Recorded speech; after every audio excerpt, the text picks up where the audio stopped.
Welcome back to The Learning Gardener. Where we left off in the last video, I had just got home from hospital and we worked on harvesting some garlic and potatoes that were ready a little earlier than I expected. I needed to top up the soil in the bed we harvested the potatoes from because I want to plant tomatoes in there, and technically you're not supposed to, in an ideal world, have tomatoes follow potatoes because that can transfer issues like blight to the tomatoes. So I wanted to add a little bit of homemade compost to the garden bed, even though it wasn't 100% ready. I also had some bags of, I think they were potting mix from the local hardware store to top up the bed with a little bit more and to cover the compost, just because the compost hadn't entirely broken down. But I couldn't lift those bags of potting mix because I was maybe only just 2 weeks post C-section at the point of doing this job, maybe a little bit less than 2 weeks. So I was still pretty ginger and trying to protect my body a little bit and not doing anything that I could feel my C-section scar in any way, shape or form. So my best friend, who lives 3 doors down, one of her lovely sons came down one afternoon and lent me his muscles, and he put the soil bags in the bed for me, where I was able to then just split them open and flip them over and top up the soil in the bed, which had sunken quite significantly from where I had originally filled it after 1 year of growing in these garden beds.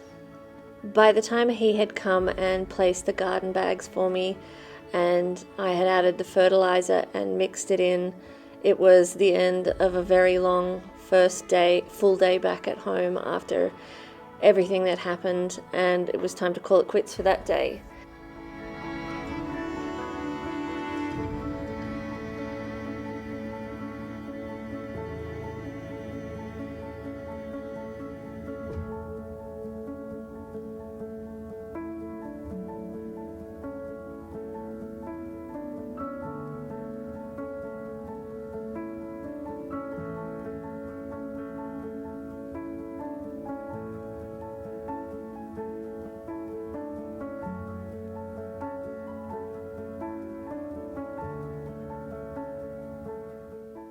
The next morning I was totally and completely blown away by the number of bees swarming around the newly opened artichokes, and it's just incredible to watch them dive down deep into the flower to get pollen, and just to see the sheer number of bees swarming around them was quite something. It was also really amazing to see butterflies and some cabbage moth in the garden when you lose your baby and have to still deliver in hospital. They put a butterfly on the door so people know which room you're in and to not disturb you.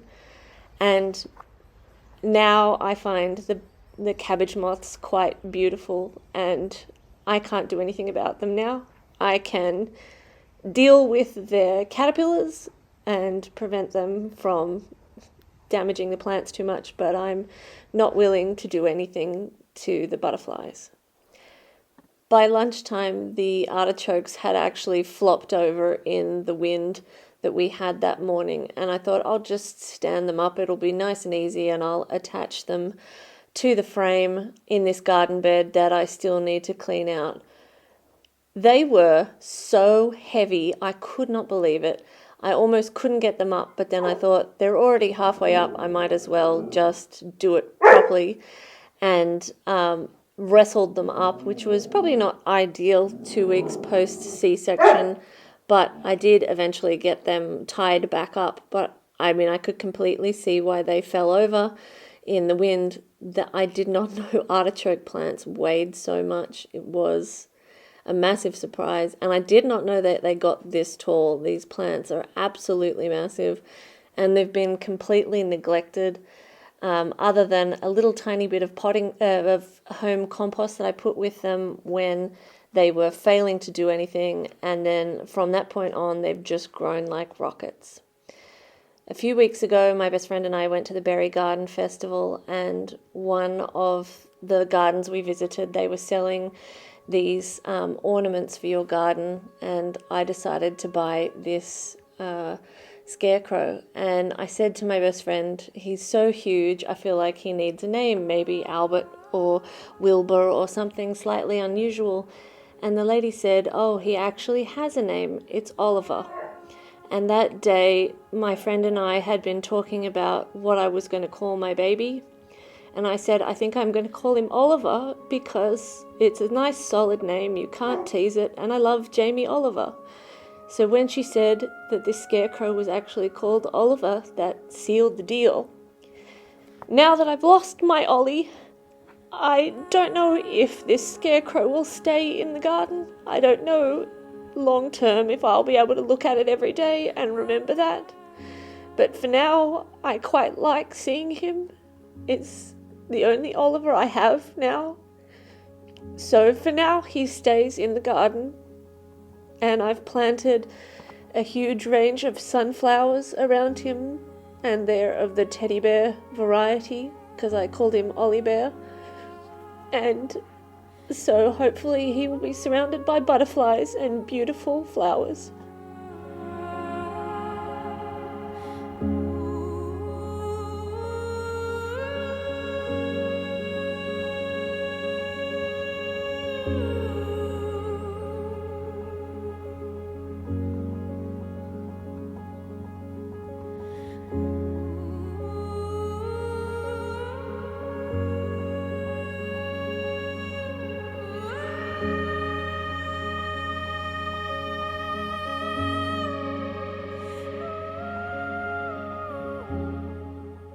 My goal for this day was to plant up the two garden beds, the Scarecrow Oliver garden bed and the one that we had harvested the potatoes from. So both beds needed some soil added, they needed to be fertilized. This particular bed had a little bit of cleaning out to do, but not a great deal because I'd mostly already prepared it and had been waiting for my seedlings to take off, something that they have really failed to do this year. There are also some beets in this garden bed that have gone to seed while I was in hospital, so I thought I will just leave them, let the bees do their thing, and then I'll have tons of beetroot seeds for future plantings, which hopefully will be more successful than the seeds that I've been using at the moment. I wanted to give this bed a nice solid top up of fertilizer just because the seedlings that I'm planting in here, as I said, are teeny tiny. I have waited and waited for them to become something more significant. They just haven't taken off. It's not all from one supplier. Some of the seeds are new, some of the seeds are a year or two old, but most of them have failed to put on much in the way of true leaves. Some of them are the size of this zucchini plant that I'm putting in, and they've already started to flower even though they only have one or two true leaves. But there's nothing else I can do at this point. I'm just giving up and putting them in the ground teeny tiny, because earlier in the year I put in some really tiny kale and broccoli plants, and eventually they did take off.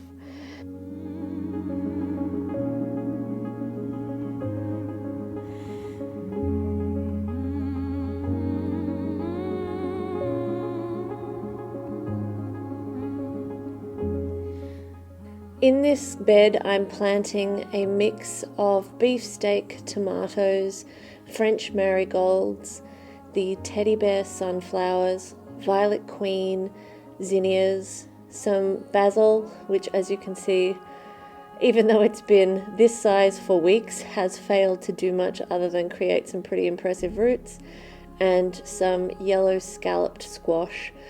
The yellow scallop squash I really enjoy in stir fries, so I've planted quite a few of them. They still have not really taken off, and they're putting flowers on very small plants. The tomatoes have thankfully come to the party, and the basil seem to be still thinking about it. With capsicums or sweet peppers, I have found that I really struggle to get anything from them. They tend to get sunburnt, they tend to fail to thrive, even if I plant them around the bottom of a tomato plant, so they get some shielding from the afternoon sun. The capsicums always seem to have sun scald on them and sun damage. But what I've subsequently discovered is that even though they look rough over winter, because we're in a zone 10 area, they can actually survive winter even if they only have like one leaf on them. And the capsicum plants and the hot pepper plants that I planted last year have come back incredibly strongly and are already producing massive, beautiful capsicum plants. So it'll be interesting to see if that is the case. I am hoping that the sweet peppers that I'm planting this year are the last time that I'll need to plant sweet peppers, and that they can continue to just overwinter and then come back strong next year. Because I have incredible difficulty getting capsicum plants started from seed and usually have to buy them. I did intend to stake this beet stalk up so that it could continue to grow to seed, but instead it snapped off, so whatever. There's still going to be a bajillion beet seeds around the other side of Ollie the Scarecrow.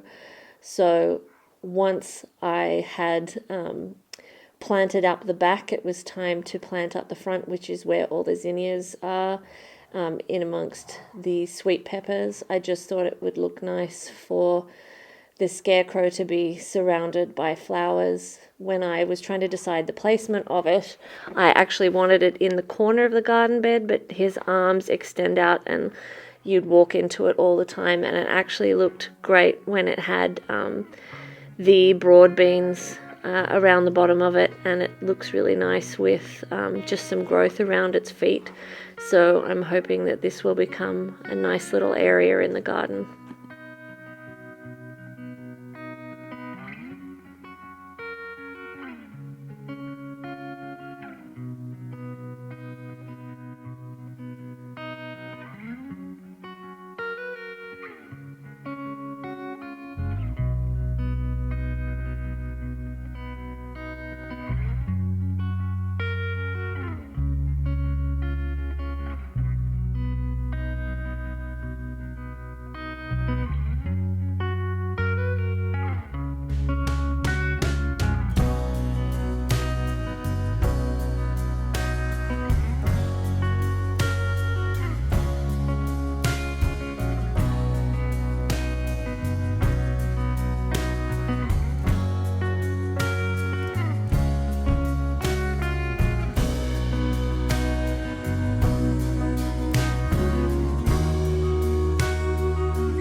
Just beside the scarecrow bed is a bed that was waiting for the tomatoes to get big, and while it was waiting, I planted some beets and some lettuce seeds in there. I had some sugar snap pea seedlings that were looking worse for wear, so I thought I can just pop them in at the back. They will probably burn out in our late spring, early summer heat very, very quickly. If I get some beans off them, some peas off them, great. But they will, if they're going to get going, they will get going before the little tiny tomato plants actually achieve anything. so I'll be able to pull them out before I'm suspending the tomatoes onto the galvanized mesh panel. So I thought I'll just pop them in, and it's better than wasting them, seeing they've been stuck in growing trays for much longer than I anticipated due to everything that happened. So I thought, waste not, want not, I'll just pop them in, and worst case scenario, I'll come along and cut them off, and their roots can add a little bit of nitrogen to the ground. Where we harvested the garlic the day before, and there were still 2 elephant garlics there, I thought, well, I'm not going to waste the time, and I've got these seedlings that desperately need to get in the ground for the few that did actually put on proper true leaves. So I have started to place the pumpkins and the cucumbers and the loofahs at the base of the mesh panels that we put in, that Rachel and I wrestled into the garden after cutting and created archways for. So hopefully we'll get some beautiful pumpkins and loofahs growing up them. I also planted 2 more tromboncino squashes, so which have taken off like absolute rockets. But then it was time to come back to the bed that we harvested the potatoes from, and I didn't think it was a good idea for me to put the galvanized mesh in today. I didn't think I could lift that and wrestle that. I didn't think that was a great job to do 2 weeks post C-section. And my ever-present guard dog / self-identified registered emotional support companion, Ladybird, was never far away. But I decided to get this bed planted up, and I thought I will pop in the mesh panel at a later date, and it's going to be a while before these tiny tomatoes actually need that level of support anyway.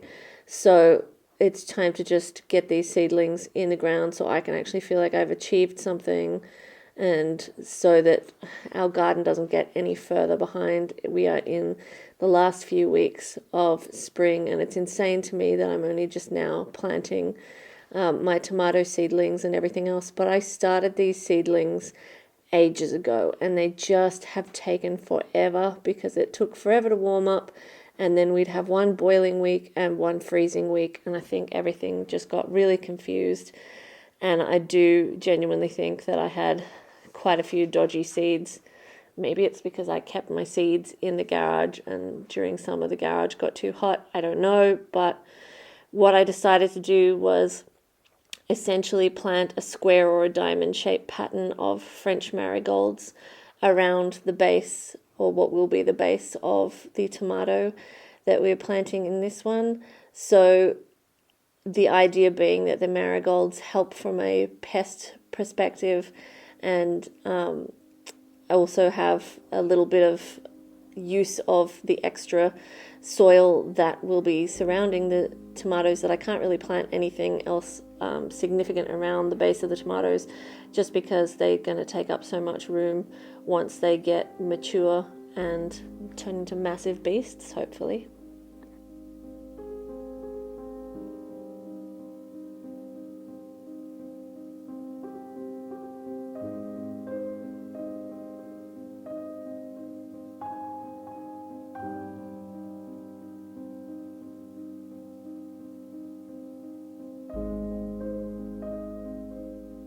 Along with the French marigolds and the mortgage lifter tomatoes, I also planted some round zucchinis. I think they're called Rondo de Nice round zucchinis.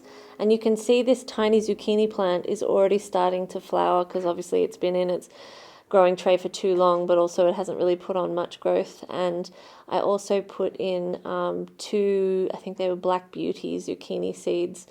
And these were leek seeds that had stayed at this size for months and never gotten any bigger, any thicker, or any more developed. So I just thought I'll just whack them in, and we'll see what happens. And I also sprinkled some cornflower seeds, some lettuce seeds, some beet seeds, and some rainbow carrot mix seeds, and popped in a few teeny weeny Cosmo plants. So hopefully it will be a nice garden bed once it gets developed and gets going. I do tend to like to plant some flowers, usually in the corners of the bed, both because they tend to be the drier area and I don't want the vegetables to be far away from the water source. You can see that I'm planting that zucchini seed quite near the Oya pot. And I know that the beets won't really benefit from being near the Oya, but the zook will hopefully get nice and huge and shade this area out quite quickly, by which time hopefully I'll be harvesting or nearly harvesting the beets anyway. So hopefully it will be a productive area and everybody will be able to get use from the Oya as and when is needed. I think I need to make a few more and pop them around the other side near the tomatoes, but for now this will do, and this is where they are, and hopefully everything will grow really well. I wanted to get these things in the ground on this day because we were expecting a 10-day forecast that had numerous days in the mid 30 degrees, which is, pretty decently hot summer temperatures. And I wanted to try and get these plants in and established for the 2 days of cooler weather that was preceding the heat wave, to minimize the chance of plant stress and plant loss. And you can see this is a perfect example of a tiny underdeveloped seedling that's already popping flowers. So I don't know if these will develop into proper zucchini plants, but we'll find out. And I guess that's part of the learning gardener. We try, sometimes it doesn't work, and we try something different next time.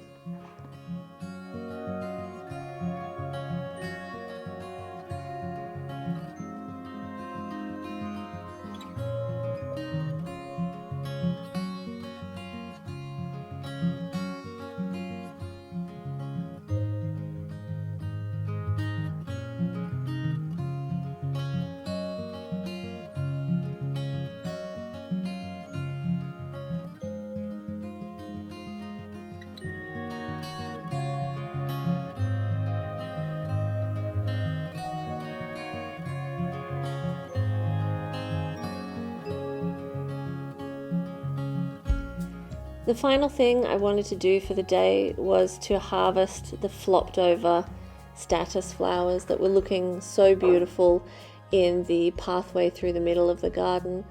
I feel like harvesting them is better than just tossing them in the compost.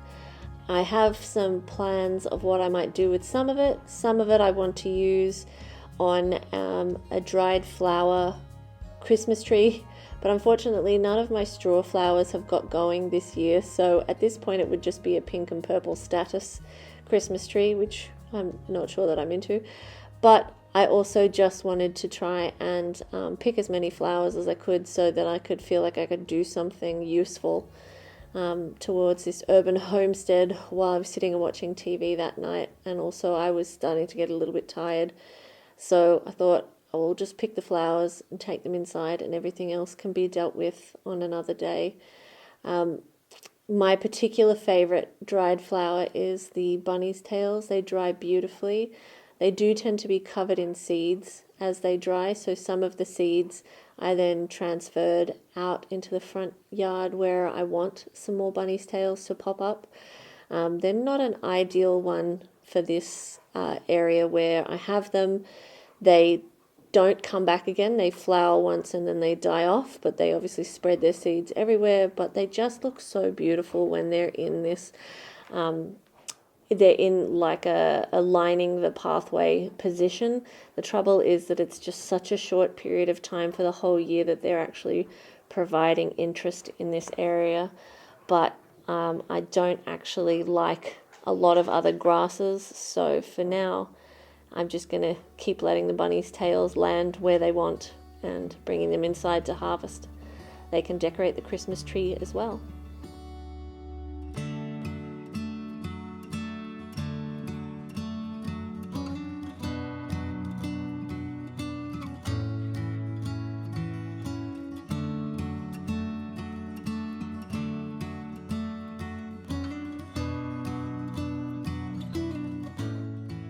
I completely underestimated how much work it would be to prep all of these flowers for drying, and I was way more uncomfortable sitting on the floor doing this than I was doing any of the garden work that I've done. So at the end of this day, it was time for an ice pack and to lie down. But I was happy that we got everything done, and I felt like I'd achieved something. So hopefully you guys have enjoyed spending this day in the garden with me as we try and get back to something that vaguely resembles a new normal. And hopefully I'll see you in the next video. Thanks for watching.